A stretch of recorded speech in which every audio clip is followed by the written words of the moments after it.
Right, everybody, I got a lady on the channel. Let me tell you, she hit me a message. She said, I want to come on 5 minutes early because I got this burning on my mind. I want people to hear this history.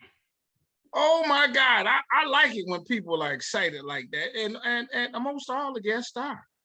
Not all of them, because they want you to hear these stories. And I want you to hear them. So I find them somehow, and then I bring them on happily. And here we go. I'm Anthony Brogdon. I'm your main man here at Strong Inspirations. Have you noticed in my tweets, and follow me at A Strong Dream, that I really call this the Strong Inspirations Show on YouTube? That's really kind of what it is. And you know, people can watch the videos all the time on the YouTube channel. And so I'm super excited today. And so, you know, there's about over 300 videos up.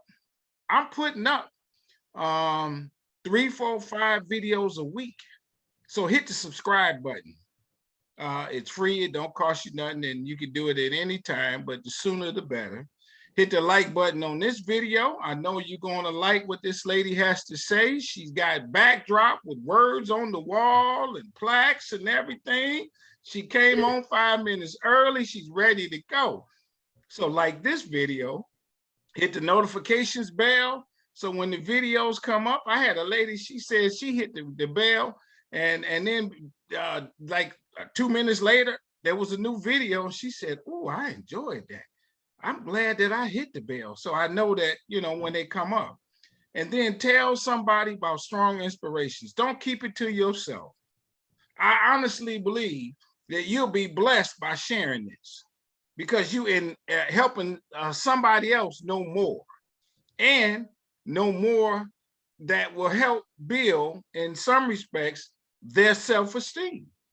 That's what happens as we learn more about our history. Did you see the video of the lady out of the DC area that said that at one point these slaves, they chartered a boat?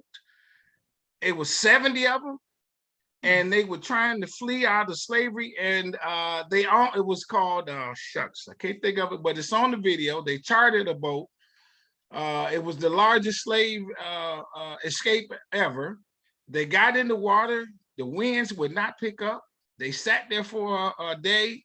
The winds picked up, and they got caught. Almost got away. Did you see the one that I just put up with the guy out of New York, who he almost single-handedly, you know, you got help somewhere along the way, but single-handedly had almost 40 streets and locations named for Black people in New York City? Watch that video. Did you see the one that I'm in that East Coast area? Did you see the one I got with the lady who runs the Heritage Trail in New Hampshire? And she is from Jamaica. She went to college in Alabama. And now she flipped the script and she's in New Hampshire and she's telling history. Watch that video. I got one. Did you see the one that I did with the guy out of Johannesburg, South Africa? Oh no, Strong Inspirations is international. He out of Johannesburg, and he says he grew up in one of the roughest neighborhoods in Lagos, Nigeria, but decided he wanted something for himself and went to college, studied journalism, and has a TV show that's seen throughout the continent. Watch that video. Oh, oh man, I'm telling you, you like, it's unbelievable. And this lady here gonna put something else on your mind. And so, like I say, do the subscribe and all those other things. I'm gonna be in Kansas City, Kansas, Memorial Day weekend. If you're in that area, come out and check me out. I'll be at the largest, as I say, the largest underground railroad site in America, in that Quindaro neighborhood. There's a video on the channel of why I chose that site. And I'm gonna visit these places throughout the year, and I'm gonna let you know. And if, show up. Some of them I'm gonna have a little more expansive programming, but some of them I'm gonna just be there and I want you to hang out with me. Now, you hear me use this term strong a lot. Strong is my favorite word. I wish my middle name was strong. Strong stands for strength, tenacity, resilience, and a sense of oneness, nobility, and grace. And that is my introduction to my guest today. She's a strong lady coming out of that Connecticut area. I'm sure it's Connecticut. Strong. Oh my God. I'm excited. And so introduce yourself. Let's get it on. Thank you for being here. Thank you so much for having me, Mr. Brogdon. It's a pleasure to be on your show. And I did at least watch one of your videos, the one with Tammy Denise, which was just absolutely fabulous. And I'm just honored to be here with you today. My name is Joni DiMartino. I am the museum curator and site superintendent of the Prudence Crandall Museum, which is the site of the Canterbury Female Boarding School. We're a National Historic Landmark. We are a member of the International Coalition of Sites of Conscience, and we are owned by the state of Connecticut and operated through the State Historic Preservation Office here in Canterbury, which is, for your viewers and your listeners, it's the northeast corner toward Providence in Massachusetts, up here in Connecticut. Oh, okay, yeah, I like it. We're gonna get to that part of the story, but I like to say, all my guests, I want people to kind of know who they are, and then it's funny when I do this, there's a story there in everybody's life, and so where did you grow up? I grew up in South Jersey, actually, outside of Philadelphia. Okay, Yeah. what's the town? What's it called? Williamstown, New Jersey. Is Williams? What's the makeup of the racial population in Williamstown? Wow, when I was there and I left in gosh, I moved out of my parents' house, I guess, in about like 94, 95. Okay. And I moved out of New Jersey. I accepted a museum position in Kentucky in 99. Around the time I was going to high school, it was racially divided. There was divisiveness, and I would say, gosh, I really don't know. Maybe 30%, 20%. I can't. Okay, 20% African American community. Yes. Yeah. Okay. And they went to the high school with you? Yes. Or no, they went to a separate high school. No. It was an integrated high school, but it tended to be segregated, so there was not a lot of mixing between the white students and the Black students in my high school. The majority of my high school, of course, you can tell by my last name, was Italian American. Oh, really? Okay. So, and then I guess I would suspect that you lived in an Italian American neighborhood, and the Black students lived somewhere else. Is that sort of the case? That I would suspect is accurate. Yeah. With that being the case, what was your? Did you ever have a Black friend? I had friends in high school, but nobody that I was particularly close with. I got you. I would probably say that my best friend at the time was of Puerto Rican descent. Oh, really? Okay. But not African American. Yeah, sure.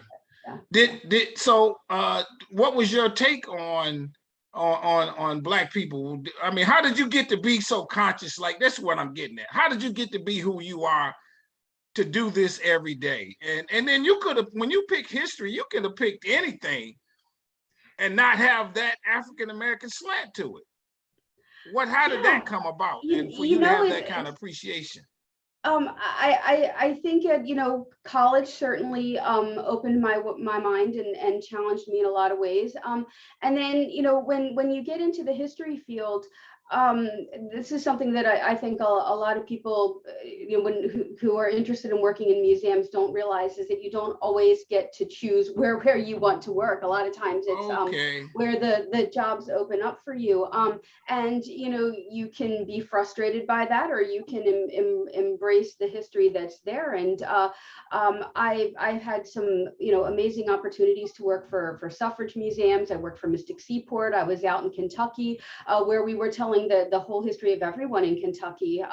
And you know, through just studying history and reading history, that's really expanded my knowledge on the history of America as a whole, the fuller picture of history. And my background is in women's history, and so when I had the opportunity to apply for the job that I have now, you know, there was no question that I wanted to tell this story. So I can honestly say at this point that I am working my dream job. I've also had, when I was younger as well and in college, I got involved in activism in the 90s, as college students tend to do, and you know, did a small part in trying to make the better world. And I'm still, you know, hoping to do that through telling a much more inclusive story here at this museum. And so, because you alluded to that, is that, as a historian, is that that's a part of your mantra, isn't it? To enlighten people, to you know, there's a particular something that you like and you want people to hear it. Yeah, I think for me, definitely, I think it's part of who I am, you know, making sure that these stories get told. And you know, I would refer to this story as probably one of the most significant stories in American history that most people don't know. And that's why it's so important for me to be here on your show today and share this story, because I think it's so important, not only for what happened in the 1830s, but I think it shines light on where we are today, and I think also gives us hope on how we can work toward a better future for justice for everyone, especially in education. Was there something, and I'm back on you again, just a slight tad, and it kind of concludes that. Was there something that one day you were growing up and you heard a story that said, I want to dig deeper, I want to learn more?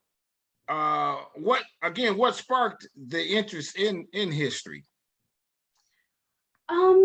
You know, I'm really not sure. You know, I think it's just you know, not hearing women's stories and wanting to know stories. I mean, yeah, I just I wanted to see myself in the stories that I was hearing, and I didn't really, and so I started researching that and looking into that, and you know, now I'm a part of that voice that not only, you know, shares the history of women, but all women. You know?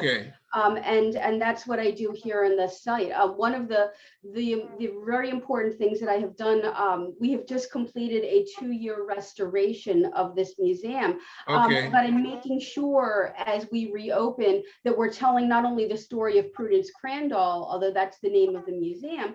If you notice, I also introduced us as site of the Canterbury Female Boarding School. I make sure that people know that there were students attending this school, and it's their stories that we're also telling here as well. Well, let's get at it now. I'll let you got the floor, let's say, and I'll throw questions as we go along. Absolutely. So as you mentioned, I am in my office. So I'm actually back in the museum, which is the site of the Canterbury Female Boarding School. This site was originally a house, and it was built in 1805, and it was owned by a merchant who had died, and his estate had put it for sale in 1830. In the meantime, there was a let me stop you there. He's not a slave merchant, is he? Not that I could discover. He was just a merchant generally that I'm aware of. I looked at his inventory. We did have slavery in Connecticut up legally until 1848. People are very shocked to learn that Connecticut is one of the last states, if not the last state in New England, to completely ban slavery. We had is that right? Yes, we had what was called gradual emancipation in 1784, which said if you were born after March 1st on a certain date, you still had to be enslaved until you were 25 years old, and then they lowered it to 21. So by the time that Prudence Crandall was running her school in Connecticut, there were still at least 20 enslaved African Americans in the state of Connecticut. But I looked at Luther Payne's probate and inventory, and it does does not appear that he owned human beings. Okay. I did look at that to see if that needed to be a necessary part of this story. But how he made his money, I'm not sure. We don't really focus on him or his life. The story that we tell really is a bigger story, but I just want to set that context. Sure. Because when Prudence Crandall, who was raised in Canterbury, she goes off to school. Her family are Quakers, so they raised her as a Quaker. And Quakers believed that everyone was equal and that everyone deserved access to education. She goes to Rhode Island to what's now known as the Moses Brown School, and she receives an education there. She comes back. Hold on, let me start. Is she African American? No, she's okay, white. Okay. And she was born in 1803 in Rhode Island. Her family moves to Connecticut when she's 10 years old. And she becomes a teacher. So she's teaching in what we would call one-room schoolhouses, local district schools. And they're integrated at the time. But when this property becomes available, she's known by the town leadership for being a good teacher. She has a good reputation. They know her family. They decide that it would make their town look more interesting and hopefully get more people to move here if they have a town for young women. So they ask her to purchase this property and start a school. And she decides to do that. So she, the town gives her $500 to put as a down payment on the property. And, there's no banks in those days. So you don't go to your local bank and get a mortgage like we would today. Okay.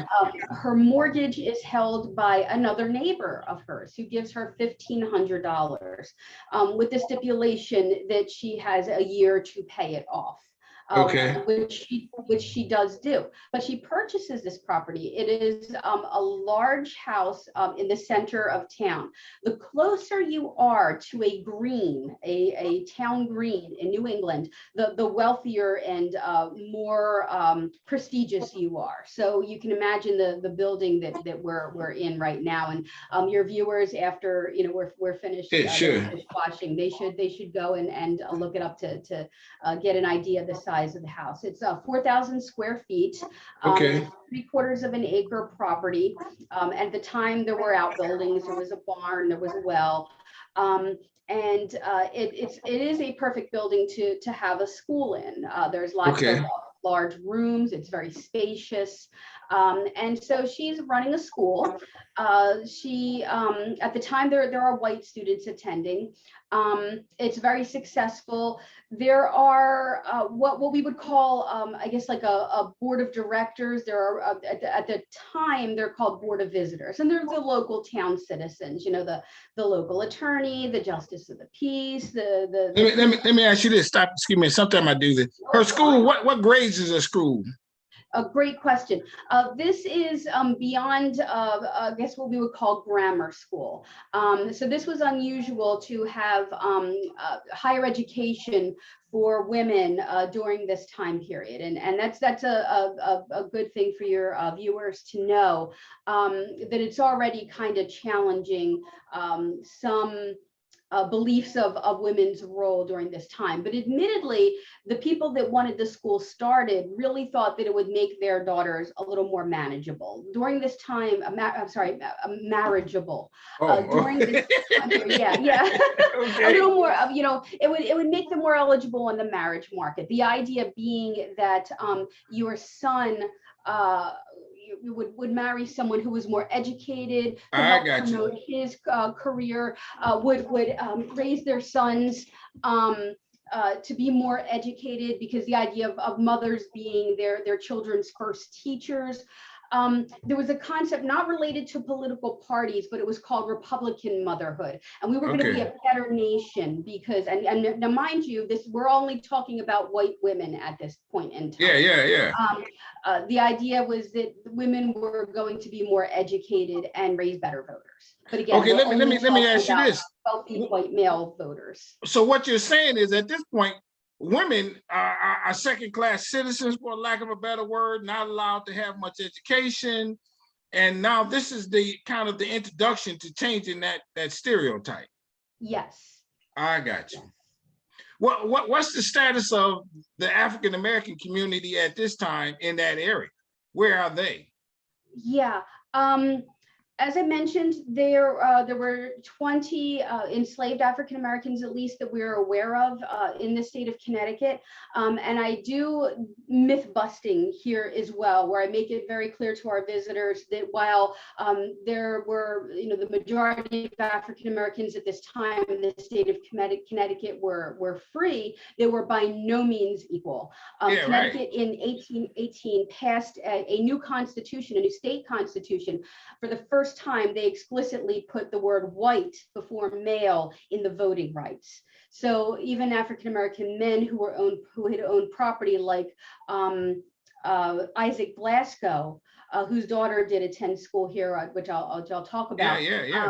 He loses his right to vote, and he, along with William Montefiore Harris, whose daughters also attended here as well, and I'll mention in a few moments.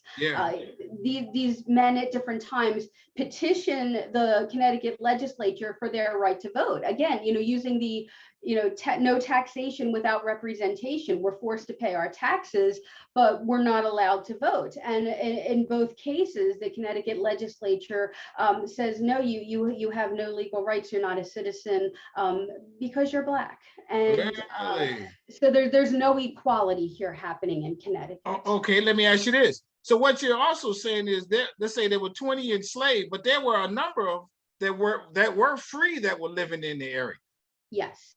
Where were they living?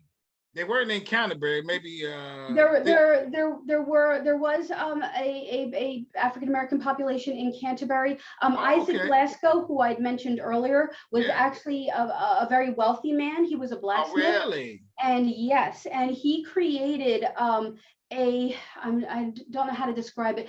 He was a blacksmith, and he created a way to divert river water to his mill, or to his forge, I should say, his forge.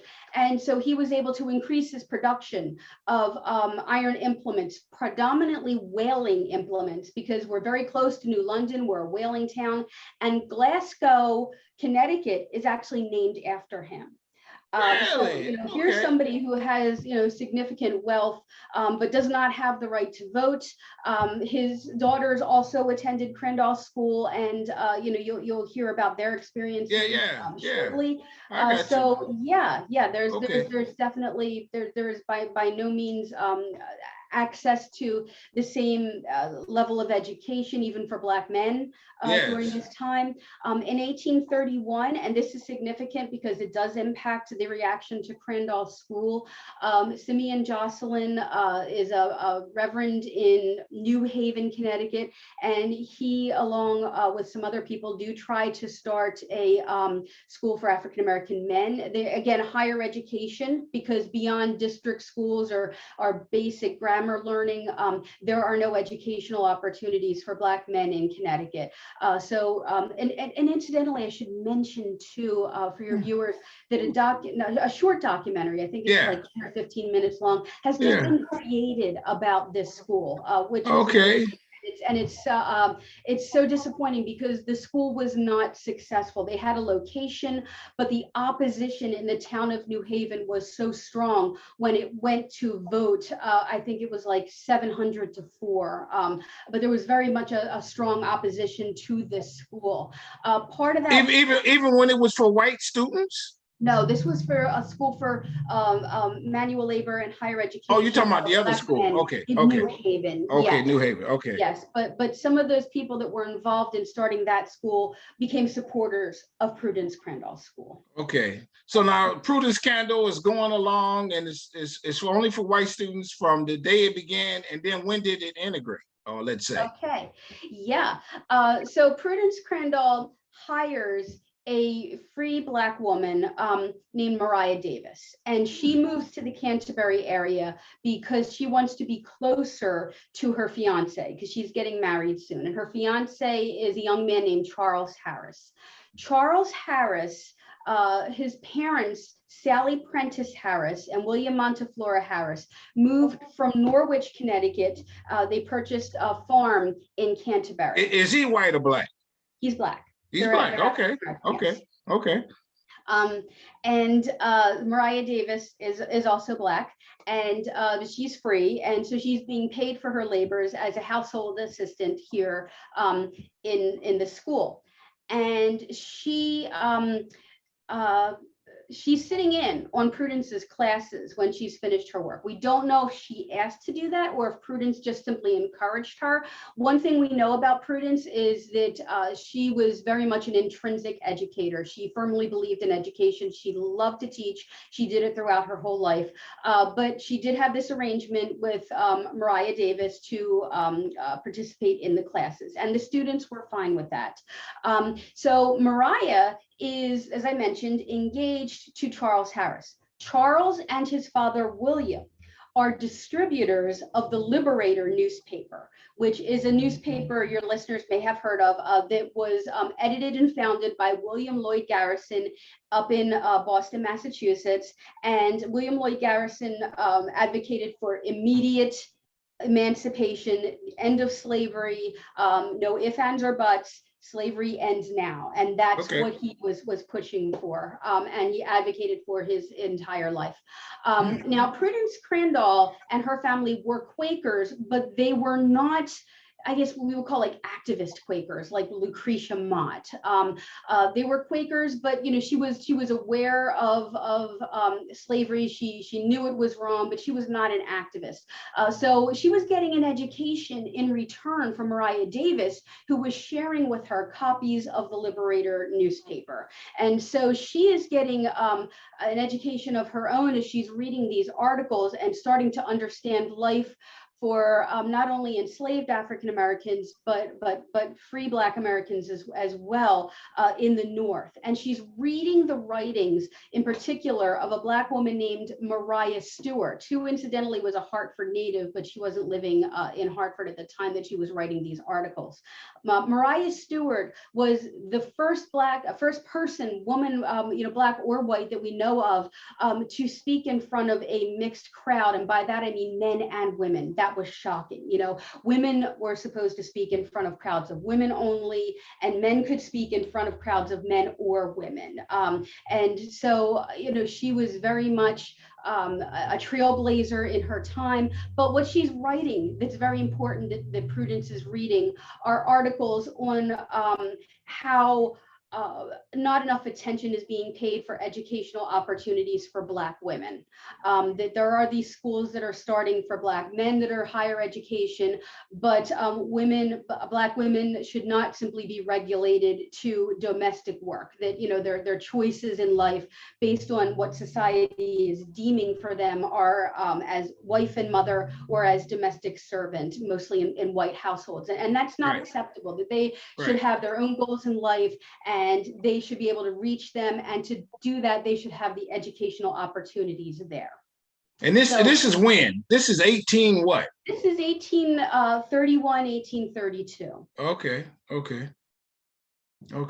And I just want to say too that if anyone wants to read these articles, they are digitized, they're online. Oh, really?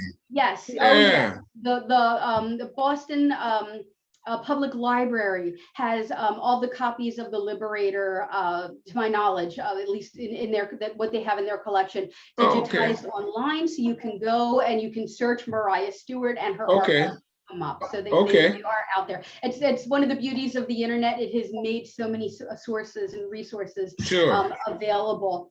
Sure. So anyway, so Prudence is reading these articles by Mariah Stewart. Now, of course, as I mentioned, Mariah Davis is engaged to Charles Harris. Charles's younger sister, Sarah Harris, is probably, talking to her soon-to-be sister-in-law, and she's connecting with Prudence Crandall as well, and they're having conversations. And one day, Sarah Harris decides to ask Prudence Crandall if she could attend her school.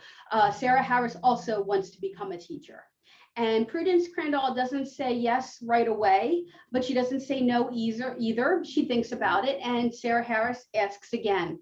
And Prudence Crandall says yes. She says, yes, you can attend as a student of my school. And what I think is particularly important about that is Prudence does not say to Sarah Harris, she doesn't say, well, you know what? Just come in the evenings, come the back door in the evenings, and I'll teach you on the side. She, when she makes the commitment to Sarah Harris, she makes a complete commitment to her to educate her equally as a student, and says, yes, you can attend my classes.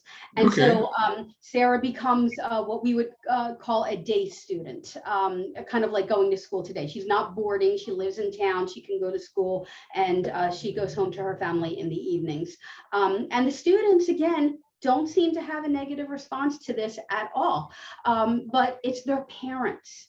And when the parents find out that Sarah Harris is an official student of Crandall School, they protest the integration of the school by threatening to remove their daughters. And they tell Crandall, your school is going to fail because you're not going to have any tuition. We're going to remove our daughters. Now, at this time, Crandall is charging about $36 for 12 weeks, which is a semester. And she's got a pretty rigorous curriculum. It's geometry, astronomy, philosophy. She has a chemistry lecturer coming in.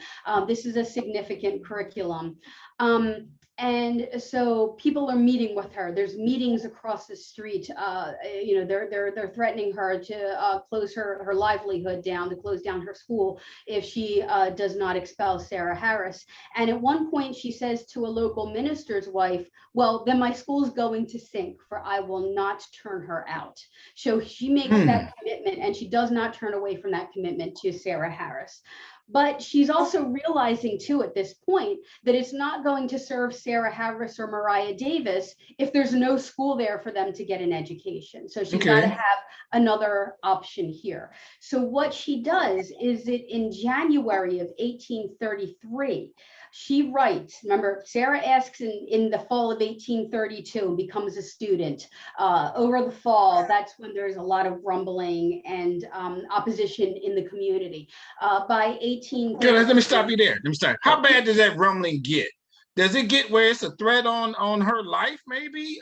Or do they try to damage the school, firebomb it? Do they run graffiti on the side of the building? Any of that kind of thing? Not just yet, but we're going to see an increase as this story continues. Yes. Yes, because what Prudence does now is the second catalyst in the story. The first main catalyst is Sarah Harris asking. The second catalyst is Prudence Crandall reaching out to William Lloyd Garrison.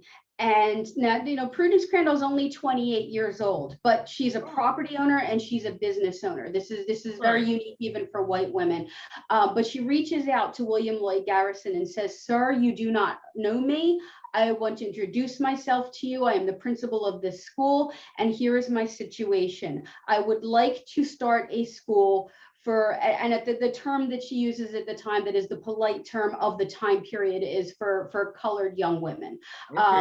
So she wants to start a school, and she says that she realizes that this is the way that she can fight racism, or the term that they use is prejudice during this time. And this is where she feels that she can make a difference to oppressed peoples in her community. And so she is really seeing that this is a new path for her, and that it is important that it is a path that she takes. And William Lloyd Garrison says to her, I think it's an excellent idea. Come up and see me in Boston. And she does. Her sister, Hannah Elmira, who has also had the same education that she has in Providence, Rhode Island, is teaching at the school as well. And so she runs the school while Prudence takes time to go meet with William Lloyd Garrison. Now, what he does is interviews her. He's vetting her. He wants to make sure that she's serious, and she is. So he writes letters of introduction for her to Black ministers in New York City, Providence, Rhode Island, and Philadelphia, Pennsylvania, saying that she is someone that they can listen to and they can trust. They introduce her to people in their congregations who are able to send their daughters to her school. She changes the tuition slightly. It used to be an a la carte menu. She makes it one solid menu of all of the pretty much the courses. She doesn't change what she's teaching. So the tuition is still $25 at this point a semester. It includes French, it includes piano. It also, as I mentioned, includes natural and moral philosophy, astronomy, geometry, arithmetic, history. So it's a significant curriculum. And so the people, even the families, the non-white families who are sending their students still need to be able to afford the tuition as well. Right. So that's another thing. Right. She's not just simply teaching people, young girls how to read and write. This is higher education for middle class and wealthy Black women, Black and brown women. Really? So Okay. yes. So Okay. they decide, and it's a huge, you can imagine, this is a huge decision for them to make, to send their daughters to her school. Okay, let me stop you there. I think the thing that when you say send them, it's a boarding school. So when they send them, they stay at the school, right? Because they're from different parts of the area. Yes, yeah, they're from different states. Okay. Yes. Okay. So they send them there to the boarding school. Yes. Okay. So in February of 1833, about a month later after she has her meeting with Garrison, and she travels to all these different states to meet with these ministers and to meet with these families that are interested in setting their daughters here. So she makes an announcement in the newspapers, in the Liberator and in local newspapers, that she is closing down her school, and that she thanks the patrons who had previously attended the establishment, and that she is opening for, and I'm quoting her article, young ladies and little misses of color. So she is making it very clear that she is closing it for white students and opening for non-white students only. So wow. I know. So this was where the town really has a negative response. Sure. To her decision. And so the church across the street, there are meetings happening at the church where they're trying to determine how they want to close her school down. Her first out-of-state student, Eliza Hammond, arrives from Providence, Rhode Island in the middle of April in 1833. So Mariah Davis and Sarah Harris are still students.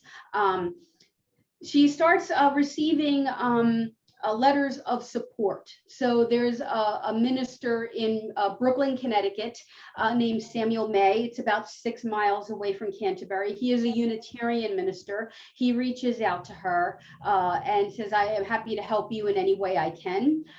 Because is he Black or white? Oh, he is white. He's white, okay. He's white, yes. Okay. And Simeon Jocelyn, if you remember his name from attempting to start the school in New Haven, he becomes a supporter as well. Okay. So, what is really, I think, the most a significant aspect of this school that I think is a something that we can use as a model today is how everyone, Black men, white men, Black women, white women, they use the place of privilege that they had in society to work to their utmost for better education and equal access to education for Black women. I love it. And I think, and I think what a better model for where we are today and how we need to be collaborating and working together, because we're still not there, for equal access to education. Dr. Cabria Baumgartner, who is a scholar, a Black scholar of Black women's education in the antebellum time period, she has referred to this movement as equal rights, equal school rights. I got you. And I find that so significant. And I think it was the term that they were using back then. She's one of the scholars we've been working with as we rewrite the reinterpretation of how we're telling this story to include the students. And I think that really encapsulates what this school is about, equal school rights for everyone. Let me ask you this question. Let me ask you this question. Excuse me. I can go you good. You jamming. You jamming. But let me ask you this. So at one point she has one black student. Two. And then she says, okay, and then the white parents say, hey, you got them students, I don't want my daughter to go there.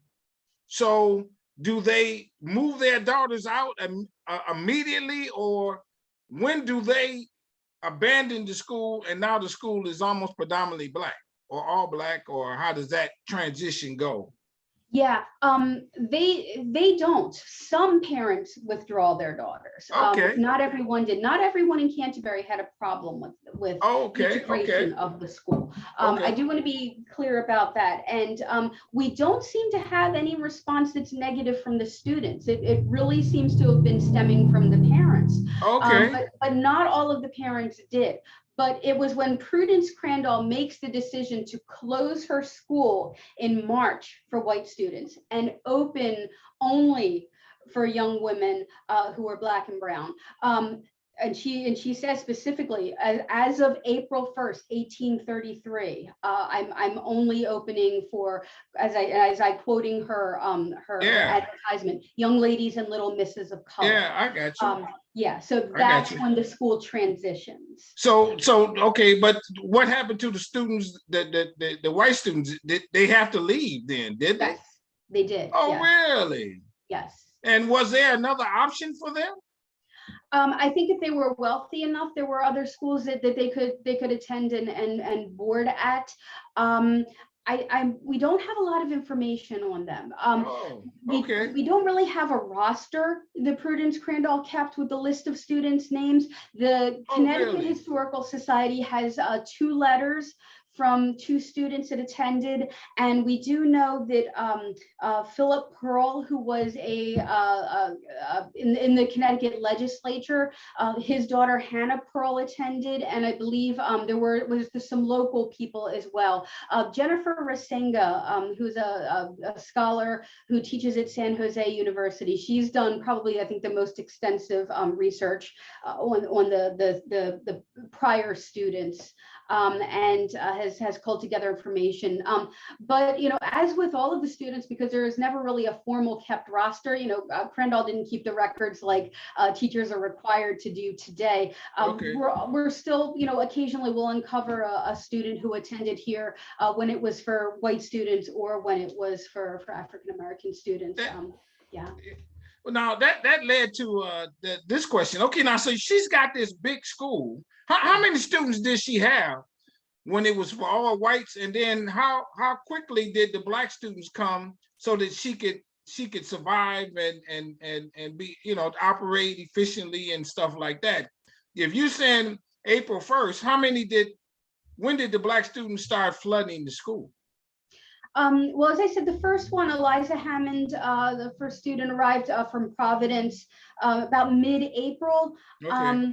And what's fascinating and I think so significant about this is that she manages to keep her school open through legal prosecution and local, kind of vigilante and mob persecution for 17 months. And the students never stop coming. So we're seeing about 25 to 30 students. Oh, really? Okay. Yes. Yeah. And there are students, students that were getting ready to attend the school when Crandall has to close the school down through letters or memoirs that we discover later.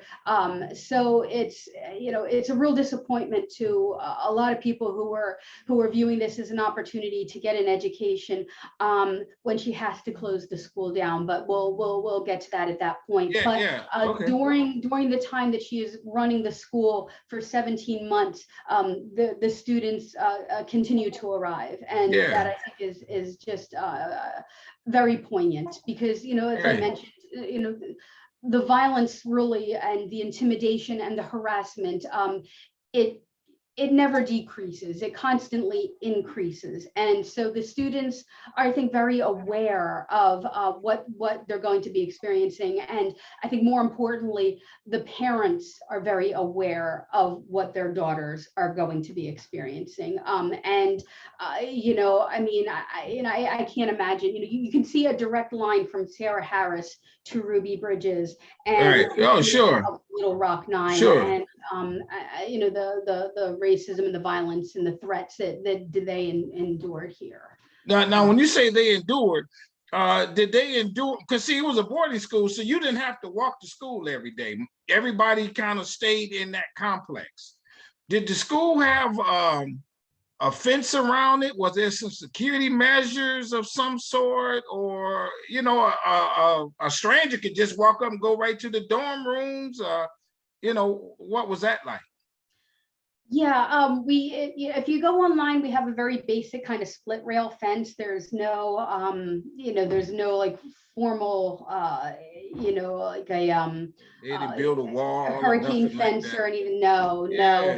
no. So, you know, we do have records of rocks going through the windows, Oh, eggs really? being pelted, filth being thrown against the side. When the students, I mean, remember, you know, the facilities that we have during this time period, it's the 1830s, there's an outhouse. The students are eventually at some point going to need to leave the building. There's a barn, so presumably there's livestock involved as well. So possibly feeding chickens or milking cows. I don't know for sure. I don't specifically have, you know, letters from that time period of what the chores of the students may have been at the time, or Crandall. She did have other teachers here. Mary Burley and her brother William Burley from Plainfield were also teaching here. So Crandall and her sister were not the only adults on site. And keep in mind that Sarah Harris was in her 20s. Mariah Davis was old enough. You know, the women that were attending here were in their teens. The concept of teenager, as we know it today, is a bit of anachronism for this time period. But these young women were in their teens. They were considered adults pretty much for their time period, although they were minors. The legal age was 21. Okay. Considered a legal adult, but they were of marriageable age for their time period. You know, they were not. They were the youngest age that we have as a student was 9 years old, which is Eliza Hammond's sister, Sarah Hammond. So okay, looking at a significant age span of anywhere between 9 and early 20s. So let me go back to this one again, and you maybe answered this, but so she taught in today's terms. Would they be high school or? Yes, high school, early college. Okay. So maybe even some college respects in that regard. Okay. So what eventually happened? Let's go. Let's skip time and say the school closed at some period. What happened towards the end for her and school? Yeah, I'm gonna have to connect a few dots in between. Yeah, go ahead. Some very important points here. Sure. So she's teaching her school and the town is outraged. So her neighbor right across the street is a man named Andrew Judson. And he is the state attorney for the county. He has served in the Connecticut state legislature, and he was a previous board of visitor for her school when it was for white students. So he is not happy at all.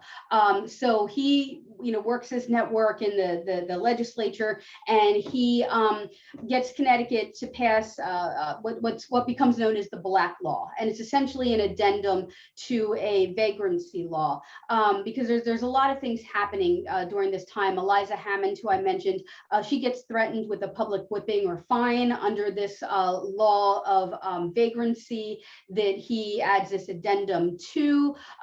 So Samuel May works with the abolitionist movement and gets a bond put so any students can attend and not have that same threat. So thwarted in that attempt, they passed the Black Law, which says that it is illegal for African Americans to come into the state of Connecticut to seek an education without prior town approval. So essentially, Prudence Crandall gets arrested for breaking this law because she's like, no, I'm still running my school. There are some interesting clauses in this law that say that the students have to testify for the prosecution. So Prudence Crandall and her sister are arrested. She spends one night in jail, and she's released on bond the next day, but she has to have 3 court trials. And this is what I mean when I say, it's a story that people don't know, but it's extremely significant in American history because her trials end up impacting 2 United States Supreme Court cases, and also lay the foundation for the 14th Amendment. The prosecution is saying that Prudence Crandall broke the Black law and therefore she should have to face the consequences of those actions. Her defense is arguing that the Black law is unconstitutional because African Americans who are free and born in the state of Connecticut and in the United States are citizens and should be able to seek an education that they can afford wherever they so choose to do so, which becomes the later argument. It becomes the genesis for the first section of the 14th Amendment that says anyone born in the United States or naturalized are citizens of the United States. And then the 2 U.S. Supreme Court cases are Dred Scott and then Brown versus Board of Education, where I actually have the quote here because I wanted to get it right, where Thurgood Marshall is writing in his written citations before his oral arguments to the court that, quote, "The first comprehensive crystallization of anti-slavery constitutional theory occurs in 1834 in the arguments of William Ellsworth and Calvin Goddard, 2 of the outstanding lawyers and statesmen of Connecticut, on the appeal of the conviction of Prudence Crandall," unquote. Okay, So I love it. It's right there. Me too. Yeah, I love it. So, you see reverberations like, dropping a pebble into a pond with the, the concentric circles, the ripples, right, into the 20th century and potentially the 21st century as well. So this case and what happened here, makes a difference in people's lives and education, a century afterwards.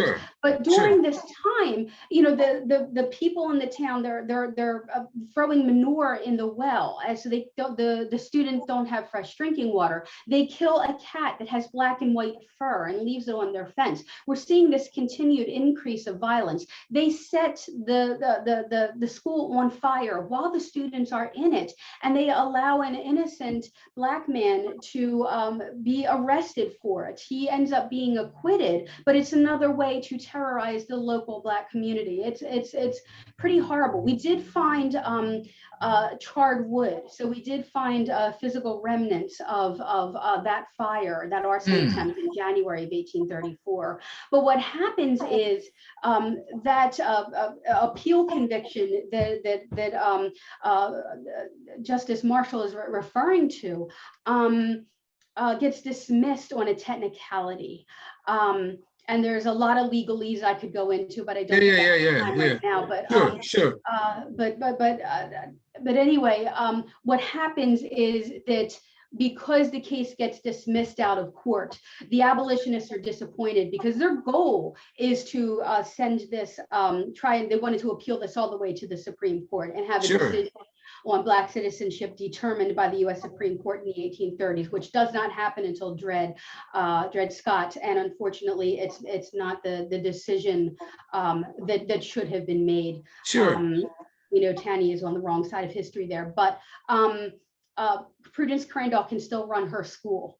However, her opposition is not happy because now Prudence Crandall can still run her school. So they take matters into their own hands, and a group of men, the night of September 9th, 1834, attack the school about 11 o'clock at night, and they damage all of the windows, they break the sills, it seems that they may have accessed part of the first floor and destroyed ransacked items.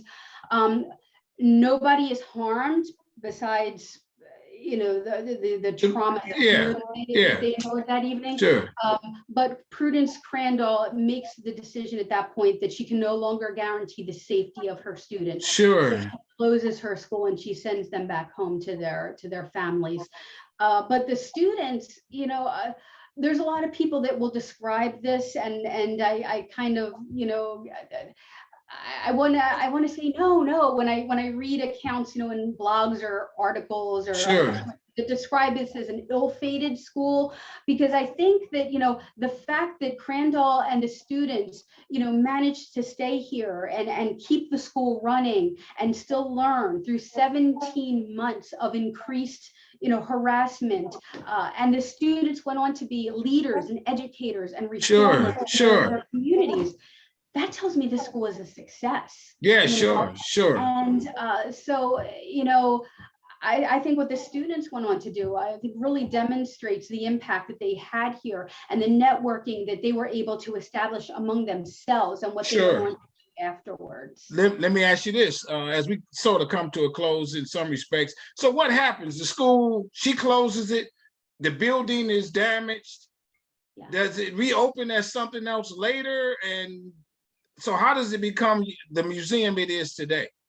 Yeah, it becomes a residence, essentially. Okay. Prudence Crandall herself marries. So while the school is running, Sarah Harris marries, Mariah Davis marries, and Prudence Crandall marries. Okay. So by the laws of this time, Prudence Crandall no longer owns her school; her husband does. So he puts the school on the market for sale, and it gets purchased by somebody who makes it a residence. I will say it was not a successful marriage, but her husband was an abolitionist. He was supportive of the school. They did try to start other schools, but he was not very stable. And that's a whole other story. But, another story. Yeah. But the state purchases the site. The house is put for sale in 1969, and the state purchases it. To turn it into a museum. And so it goes through a restoration throughout the 1970s. We opened as a museum in 1984. All right. What's the website for the museum? The website for the museum, we are part of the state website, but if you just type in Prudence Crandall Museum, it will come up because it's like in a state of Connecticut portal / DCD Prudence Crandall Museum. But you will find us. Also, we do have a Facebook page, Prudence Crandall Museum. We do have Twitter, Facebook. I keep up fairly regularly. So yeah, just find us in the search engine. What is the do you all honor her in some respects? Is like a big portrait of her in the building. We do do something for her birthday or whatever, anything like that. We used to, yeah, and we're really kind of taking a look at the programs that we've done in the past, and we're going to be revisiting them and having other programs in the future. There was a portrait that was done of her during the height of the events here in 1834 that was done. That actual original portrait now hangs in the Law Library of Cornell University. We have a duplicate here on site that is kind of the most famous portrait of Prudence Crandall with her short hair. And I want to say that I do collaborate with the Otis Library in Norwich. They have Harris Sisters Month because we are really trying to draw attention to the agency of the students as well, because Prudence Crandall would not be the Connecticut official state heroine if it wasn't for Sarah Harris, right? Because Sarah Harris asks to be a student, and Prudence says yes. So I got you. See the connection. Working together, right? Yes. For the agency and the equal access to education for not only women, but for Black women as well. And that's really the story, and that's what we want to honor. So we acknowledge the Harris sisters as well. And the New London, the city of New London has recently put up markers for Sarah Harris and her sister. I love it. Black Heritage Trail, so does Norwich. I love it. I love to see it kind of as a regional collaborative throughout I love it. Too, for honoring all of these women. Yeah. Well, hey, I thank you so very much for so eloquently expressing this. I know I can tell it's your passion, and so it's a beautiful thing. And we got there. And so I thank you for coming on the show. I want to say this with all sincerity, that I want you to stay strong, stay safe, stay on your grind, keep doing it. in the short answer, is there something that you wish you could have found, some documents that is like a really big missing link of any note? I would just love to have more letters of the students and pictures of I them got as you. well. You I know, got because we have the portrait of Prudence, but nobody thought to get the portrait done of Sarah at the same time. Oh, So I we see. do have pictures of Sarah later in life. Yes, But as a at the student. height of this, but letters, hearing the students' voices. There are articles that the students wrote in the Liberator, but they're written as anonymous because we're not exactly sure, but I think they were protecting the students, protecting their families as well. Because remember, during the 1830s, there were also race riots happening in New York City, Philadelphia. So the Yeah, I students got were you. writing about their families. But yeah, I letters, got you. more I got words. you. I got you. Well, hey, everybody, check them out when you're in that area. And meet her, because she gonna put it on you. Oh my God, you're gonna love it. And get a chance to meet her and tell her you saw her here on Strong Inspirations. And so with that, I'll say, I didn't say this at first, but I got to get my plug. Everybody, this is the book that I wrote. It's called Black Business Book, over 200 facts. And there's several chapters on here on how our Black people got an education. You got to read this. Get you a copy. Go to my website, businessintheblack.net. Follow me on Twitter at a strong11, and that's the website, businessintheblack.net. And also on Facebook, there's a page called Strong Inspirations. And to you again, thank you for spending time coming on with us. And we'll see you. I'll come that way. Thank you so Appreciate much, you. Mr. Brogdon. This has been fabulous. I appreciate all that you do too and sharing this story. Thank you. Thank you so much. Bye-bye.